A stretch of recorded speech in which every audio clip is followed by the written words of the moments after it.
तो वे महात्मा नाम जपी थे, लेकिन कभी कभी ब्रजवासियों के यहां जाकर के अंजलि फैला करके मांगते थे, और जो प्राप्त होता था उसको पा करके पुनः हाथ धो करके फिर नाम जप करने लगते थे। एक मैया के यहां वो जाते थे, उन मैया के यहां पर मदन मोहन लाल जी विराज रहे थे। तो बाबा जब आते थे तो बंधुओं एक पद है श्री रैदास जी का, उसमें भाव है, सो ही सुहागन प्रिय जाहि रीझ हैं। ठाकुर जी कब किससे रीझ जाएं कुछ पता नहीं है। जैसे ही वो बाबा नित्य अंजलि फैला करके प्रसादी मांगने के लिए आते तो भीतर बैठे मैया के घर में मदन मोहन लाल जी उन पर रीझ गए, और ठाकुर जी के मन में भाव आया, इनको नाम निष्ठा तो बहुत है, लेकिन इनको मेरी सेवा और दर्शन में ज्यादा निष्ठा नहीं है। लेकिन नाम निष्ठा इतनी सुंदर है कि उससे ठाकुर जी प्रसन्न होकर कि अब उनको अपने दर्शन की सेवा, दर्शन की निष्ठा उनके हृदय में प्रकट करना चाहते हैं। तो ठाकुर जी ने क्या किया, वो मैया रात्रि में जैसे ही ठाकुर जी को शयन करा करके सोई तो ठाकुर जी स्वप्न में प्रकट हो गए और मैया से बोले, मैया तेरे यहां वो जो बाबा आवे ना मधुकरी मांगवे, बोले हाँ, कल को जब वो भिक्षा मांगवे आवे ना तो तू मोए जाके दे दियो बाकी गोद में। मैया तो रोने लगी, बोले क्यों, मेरी सेवा में कोई कमी जो आप बाबा के पास जानो चाहो? बोले ना मैया, आपकी सेवा से मैं बड़ा प्रसन्न हूं, लेकिन अब आप थोड़े दिन की और रह गई हो, कछु दिना में आप चली जाओगी, फिर मेरी सेवा कौन करेगा? या हमारे मैं तो अपनी व्यवस्था कर रहा हूं, वह बाबा को जाके मुंह को कल दे दी हूं, अब मैं वही के पास रहूंगा। रात भर मैया रोई बेचारी, लेकिन ठाकुर जी की आज्ञा उसने मानी। दूसरे दिन जब संत पधारे तो कहा, मैया भिक्षा दो, कुछ मधुकरी प्रसादी दो। मैया भीतर से अपने ठाकुर जी लेके आई, बाबा की गोद में धर दिए, ले बाबा भिक्षा। बाबा बोले, हमसे ये सेवा वेवा नहीं होती है ठाकुर जी की, हम तो भैया नाम उपासी हैं, बस नाम जप करना जानते हैं। ये श्रृंगार करना, स्नान कराना, वस्त्र पहनाना और ये 56 भोग धराना, ये राजोपचार हमसे नहीं आता है, हम केवल नामोपचार जानते हैं। आप ठाकुर जी से पुनः निवेदन कर दो, छोटी सी कुटिया में रहता हूं मैं, यहां पे 8 बार भोग लगता होगा, मेरे यहां तो कोई प्रसादी की भी व्यवस्था नहीं है, इनको भूख बहुत लगती है, मैं इनको भोजन नहीं करा पाऊंगा। श्रीनाथ जी में 8 बार भोग आता है, जिसमें से 3 बार का भोग आप सुनकर के आश्चर्य करोगे, उसका नाम है श्रम भोग। क्या नाम है? श्रम भोग का तात्पर्य क्या है? ठाकुर जी को उठते ही पहले लड्डू और दूध का भोग लगता है श्रीनाथ जी को, या माखन मिश्री का भोग लगेगा। लड्डू तो विशेष है, लड्डू दूध माखन मिश्री सब तो आएगा ही उठते ही। यहां तक कि ऐसा वर्णन है कि श्री नंदलाल पौड़े भय रहे में उठे ही ना है, यशोदा मैया कभी पाम दबावे कभी हाथ दबावे, ठाकुर जी उठे ही ना है, चदरिया ओढ़ ले, मुंह मत उठाओ। तब मैया कहा करे, पात्र में दूध लेके आवे और लाला के सिरहाने पे हाथ रख के लाला सोते भय लाला को उठा के ही मोहते दूध छुपा दे, तब दूध पीते पीते पीते पीते तब ठाकुर जी के नेत्र खुले, तब मैया उनकी आरती करे। ये है मंगला। आज भी श्रीनाथ जी में ठाकुर जी के शयन में ही दूध आ जाता है सुबह सुबह, और जो मां मुखिया जी हैं वो दूध भोग को उठा के ठाकुर जी के अधर से छुपाएंगे, तब दीप प्रज्वलन वगैरह होंगे कि मतलब अब ठाकुर जी उठ गए, मतलब नींद में ही दूध पी में तब आंख खुले ठाकुर जी की। और श्रम भोग क्या है कि पहले आ गया मंगला भोग, फिर आएगा बाल भोग, और बाल भोग पाने के बाद फिर ठाकुर जी का श्रृंगार होगा, मुकुट धारण किया, माला धारण करी, सब करी, तो फिर कहे में कि भैया अब ठाकुर जी श्रृंगार करावे में थक गए, तो अब इनके लिए भोग लाओ, वो आता है श्रम भोग। बताओ, कपड़ा पहनवे में थक जाएं ये।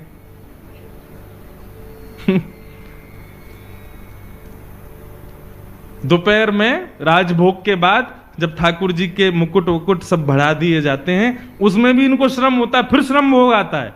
और ठाकुर जी को मुकुट नीचे कियो ना, ने कड़ूला उड़ूला ने बढ़ा दिए हैं, ठाकुर जी को श्रम है गयो, एक और भोग लाओ। कितनों काम है, पेट ही ना भरे इनको। तो बाबा बोलो, मैया ठाकुर जी से निवेदन कर दियो, मेरे यहां कोई व्यवस्था ना है, तुम तो बहुत बढ़िया सेवा कर रही हो, 8 बार भोग लगाओ, मैं तो खुद एक बार पाऊं, वो कहां से खवाऊंगा, तुम्हारे लाला है। मैया वापस ले गई, ठाकुर जी है, बोले आज रात्रि में निवेदन कर दूंगी। रात में सपने में फिर ठाकुर जी आए, बोले मैया तुमने मुंह को क्यों नहीं दिया। बोले ठाकुर जी मैं तो जानू आप 8 बार भोग लगाओ, इतनी बार आरती करनी पड़े, हर बार इतनी सुंदर सुंदर सामग्री बनानी पड़े, बाबा की यहाँ इतनी व्यवस्था ना है, आप कैसे रहोगे। ठाकुर जी बोले मैं रह लूंगा, लेकिन रहूंगा अब उन्हीं के पास, आप मुंह को दे दो। बाबा जैसे रखेगो मैं वैसे रह लूंगा, वो रूखी रोटी खवावेगो मैं रूखी रोटी खाऊंगा, लेकिन रहूंगा बाबा के पास। बंधुओं इस भाव से ये पता चलता है हम सबके घर में ठाकुर जी बैठे हैं।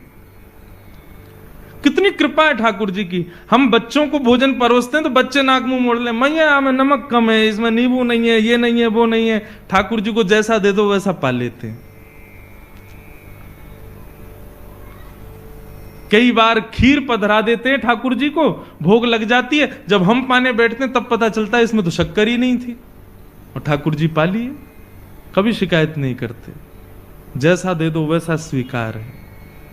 कैसे प्रेमी हैं ठाकुर जी। हमारे बच्चे नाक मुंह मोड़ते हैं, लेकिन ठाकुर जी कभी मना नहीं करते, सब स्वीकार करते हैं, जैसा दे दो। कभी कभी प्रसाद पाने बैठते हैं तब पता चलता दाल में तो भयंकर मिर्चें खाई नहीं जा रही, हम उसमें पानी मिला रहे हैं, फिर नींबू डाल रहे हैं, भैया मिर्चें खब नहीं रही है, और ठाकुर जी ने पूरा भोग लगा लिया। कितने सहज हैं ठाकुर जी। इससे यह समझ आता है कि ठाकुर जी आपके घर में विराज रहे हैं, आप जैसी सेवा करना चाहो उनको सब स्वीकार है, क्योंकि वो आपके हैं। ऐसा प्रेम हम क्यों नहीं करते ठाकुर जी से। हम जैसा ठाकुर जी को वस्त्र पहना दें, जैसा स्नान करा दें। कई लोगों के घरों में जाता हूं, अलमारी में ठाकुर जी बैठे हैं, छोटी सी अलमारी में, बेचारे कभी मना नहीं करते, कभी कुछ नहीं कहते। उनके लिए शयन की कोई अच्छी व्यवस्था नहीं है, उनके लिए बैठने की कोई अच्छी व्यवस्था। कई लोगों के घरों में दर्शन करने जाते हैं, ठाकुर जी के पीछे चुईया बैठी है, बेचारे कभी शिकायत नहीं करते। हमारी शिकायतें खत्म नहीं होती। आप ऐसा क्यों नहीं कर रहे हो, हे नाथ हमारे जीवन में इतने कष्ट क्यों, ऐसा क्यों, वैसा क्यों। सदैव हम ठाकुर जी शिकायत ही करते रहते हैं, लेकिन ठाकुर जी कभी नहीं करते। मुझे तो कभी कभी पता है क्या लगता है, ये जो हमारे घर में ठाकुर जी बैठे हैं ना, आप जैसी वस्तु दोगे सब स्वीकार कर लेंगे, कभी शिकायत नहीं करेंगे। क्यों। जब मृत्यु के बाद हम जाएंगे ना ठाकुर जी के पास, और जाकर कहेंगे ठाकुर जी आपने हमारे जीवन में बहुत कष्ट दिए, बहुत विपदाएं दी, बहुत ये दिया। ठाकुर जी बोले तेरी लिस्ट खत्म हो जाए फिर मेरे को देना, मैं लिस्ट निकालूंगा अपनी। वादना चुईया बैठी मेरे सिर पर, कछु कही मैंने, तेने दाल में मिर्च ज्यादा डाली, कछु कही मैंने, वहां नमक कम आओ, बिल्कुल शक्कर नहीं डालो, खीर में तेने ऐसी खा लियो मैंने, कछु कही मैंने। एक दिन जली भई रोटी मुंह को दे दी तेने, मैंने कछु कही। प्रेम से पाए हो ना।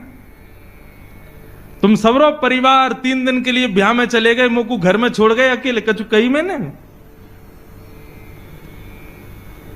तो फिर मुझसे शिकायत क्यों। तो कभी कोई मुझे लगता है घर में जो ठाकुर जी बैठे ना, ये सब हिसाब बराबर करने के लिए बैठे हैं, ताकि तुम कोई शिकायत ना कर पाओ उनसे।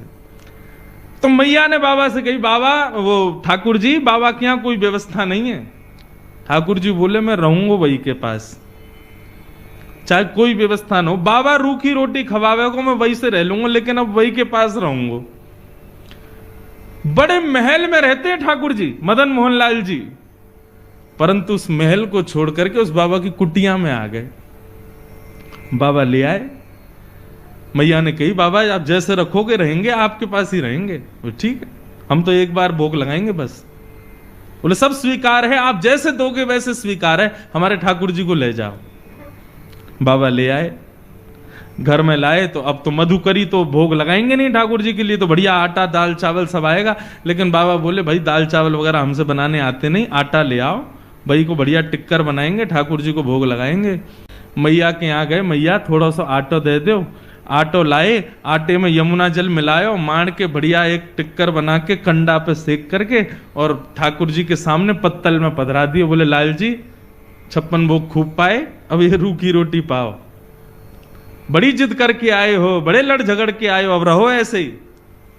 ठाकुर जी के सामने टिक्कर रख के और बाबा अपने नाम जप में चले गए।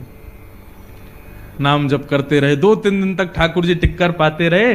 चौथे दिन जैसे ही नाम जप में बाबा बैठे तो अंतः हृदय में ठाकुर जी प्रकट है गए। जैसे ही ठाकुर जी प्रकट हुए, बाबा बोलो ठाकुर जी प्रणाम, आप सुख से विराज रहे हो, कोई कमी तो नहीं है सेवा में? अरे ना बाबा, मुझ को बड़ा बढ़िया लग रहा है, तुम्हारी कुटिया में खूब आनंद आ रहा है, सब कछु बढ़िया है, सब आनंद ते है, बस एक निवेदन करना चाहूं आपसे। बाबा बोले आज्ञा करो। बोले बाबा तुम जो टिक्कर बनाए करो ना, रूखे आटे में तुम यमुना जल मिला करके मार के मुंह को खवाए दो, अब वहां में स्वाद तो कछु रहना है, 3-4 दिन ते तो मैं पा रहा हूं, लेकिन अब मुंह को यूं लग रही है कि कल ते नेक वहां में तुम राम रस मिला दे करो, नमक मिलाए दे करो आटे में, तो नेक खावे में नेक स्वाद आ जाएगा। बाकी सब आनंद है, कोई दिक्कत नहीं। बाबा बोलो ठीक है भैया, आपको बढ़िया टिक्कर पवाएंगे, कल से राम रस लगा देंगे। तो मैया के पास गए, मैया आज आटो दियो, आटे के संग में राम रस और दियो। मैया बोली है गए चट्टपने चालू, चलो आगे आगे देखियो कहा होएगा। अब तो दूसरे दिन आटे में नमक वमक मिला के बढ़िया टिक्कर बना के ठाकुर जी को पवाया। 2-4 दिन ठाकुर जी वैसे ही पाए। चौथे दिन ठाकुर जी फिर प्रकट है गए। बाबा बोले ठाकुर जी सब आनंद, कोई कमी तो नहीं सेवा में? ना बाबा सब आनंद है रो, खूब चकाचक पा रहे हैं हम तो। बस बाबा ने एक बात कह रो। बोले कहा? तुमको मेरी आवाज ने कर्कश लग रही है? बाबा बोले हाँ ने लग तो रही है कमजोर सी। बोले बाबा वो रूखी रोटी खा खा के मेरा गलो जो है का वहां में रोटी इर्ज गई है। अरे सरकार आपको कष्ट है गए, इर्ज गई समझ गए? इर्ज गई मतलब फंस गई है। तो बाबा बोले आज्ञा करो। बोले मैं तो बस यूं कह रहा हूं कि कल ते ने घी चुपड़ दोगे वहां में रोटी में, तो नेक वो नेक आसानी से भीतर चली जाए करेगी। बाबा बोले मतलब अब कल से आटा नमक और घी भी लाना है। अरे बाबा ने बस घी लिए ही हो, या हम घी के बिना मक्खन के बिना तुम कभी ना रहे, आप सब पता है। बाबा बोले ठीक है। दूसरे दिन गए, मैया आज आटो दियो नमक दियो, नेक्स्ट सो घी और दे दियो। मैया बोली ले जाओ प्रेम से पवाओ। अब महाराज आटे में नमक वमक मिला के बढ़िया टिक्कर बना के घी चुपड़ दिया, ठाकुर जी को भोग लगाया। 4-5 दिन ठाकुर जी ने कोई शिकायत नहीं करी। 6 दिन बाद ठाकुर जी फिर प्रकट हुए। बाबा बोले ठाकुर जी अब तो ना इर्ज रही गरे में? ना बाबा अब तो सब बढ़िया है, रोटी में बढ़िया नमक को भी स्वाद आ जाए, घी भी बढ़िया है, नीचे चली जाए। मैं तो बाबा बस यूं कह रहा हूं कल ते एक आलू और ले आया करो, वह आलू है भूंज के वहां में नमक मिर्च डाल के बाकी चटनी बना करके बाबा और धर दे करो संग में। बाबा ने उठाए ठाकुर जी और लेके गए मैया के पास। बोले धरो या अपने पास ही। अरे अभी आटो आयो, नमक आयो, घी आयो, ये तो 56 भोग ले आएंगे कल को घर में, कहां भजन करूंगा मैं। जैसे ही मैया की गोद में दिए ठाकुर जी प्रकट है गए और बाबा के गले से लग गए। बोले मैं रहूंगा तुम्हारे पास ही, चाहे जैसे रखो, मैं रहूंगा तुम्हारे संग। मैं एक पद गाता हूं कथा में, परंतु उस पद का भाव कभी कभी लगता है कि हम तो क्या गाएं ठाकुर जी गाते होंगे हमारे लिए। क्या?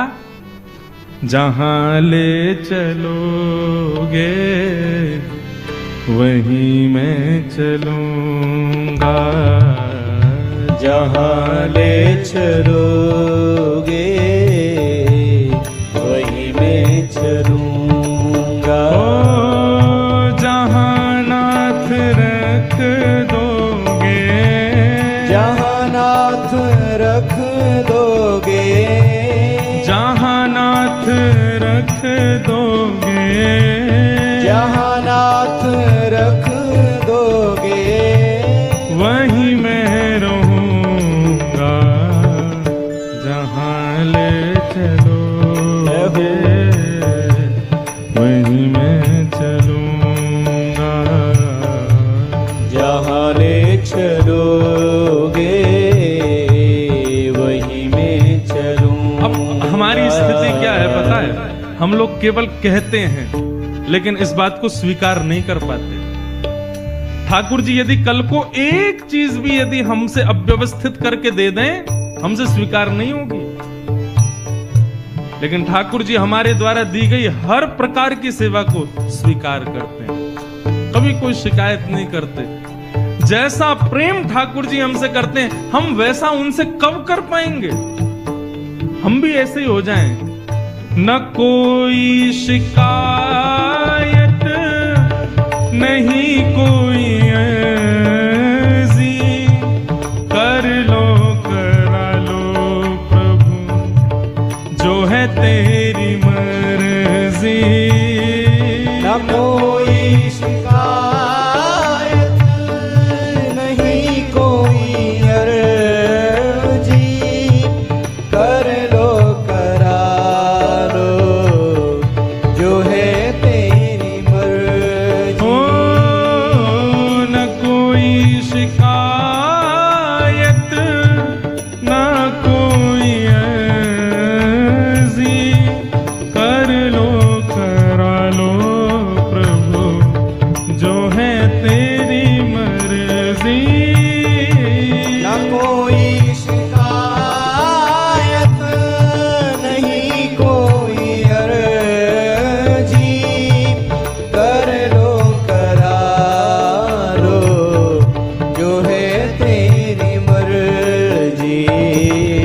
खुशी दो या गम जो भी, खुशी दो या गम जो भी, खुशी दो या गम जो भी, खुशी दो या गम जो भी, मैं प्रेम से सहूंगा जहां ले चलोगे वहीं मैं